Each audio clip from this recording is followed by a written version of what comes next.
Yields back. The chair recognizes the gentleman from Washington, Mr. McDermott, for 5 minutes.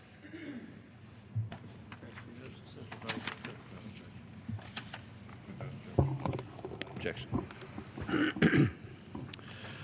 Mr. Speaker, on the wall outside my office are the faces of 149 men and women from Washington State who were killed in action over the past 14 years in Afghanistan and Iraq.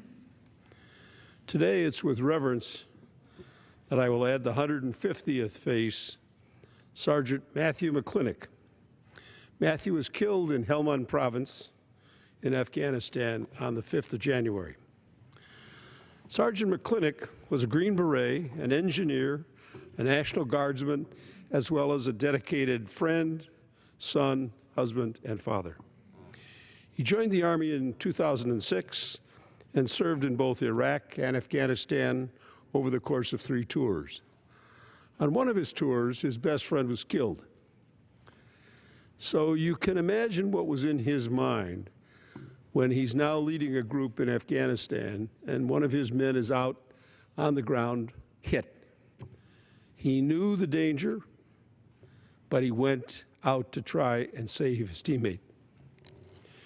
He epitomized everything we admire about our warriors: their skill, their mettle, their commitment to teammates, to their families, and to us as a nation. The loss of a promising, smart, steadfast young man whose devotion to family and country was freely given should not and will not be accepted without sorrow and respect.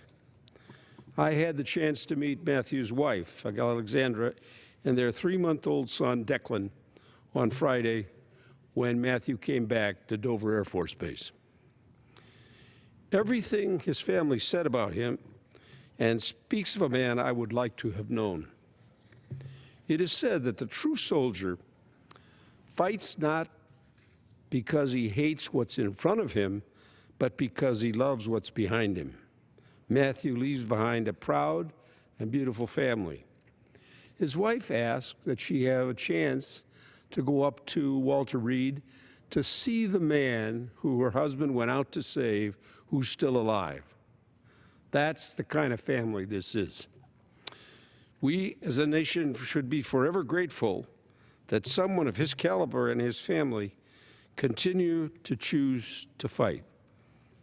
Mr. Speaker, we have entered the 15th year of this war, and it's easy to forget what's still going on in Iraq and Afghanistan and other places where our soldiers are.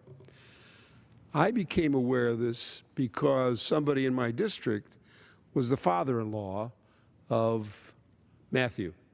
He called me up and asked if I would be of help, and I was glad to do it. But I realized I hadn't been aware what had happened to him. So I asked the Army press people, was this reported in the press? They said yes. It was on television for 45 seconds. The American people are being allowed not to see and not to hear about Matthew McClintock. They are not being told what's going on, and we sent him there. We gave him the gun. We gave him the bullets. We gave him the armor, the body armor. We gave him everything and sent him over there and asked him to do this for us. He did it.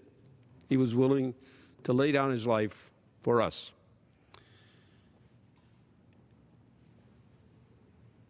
We deserve more time with people like Matthew and many of the soldiers who went before him.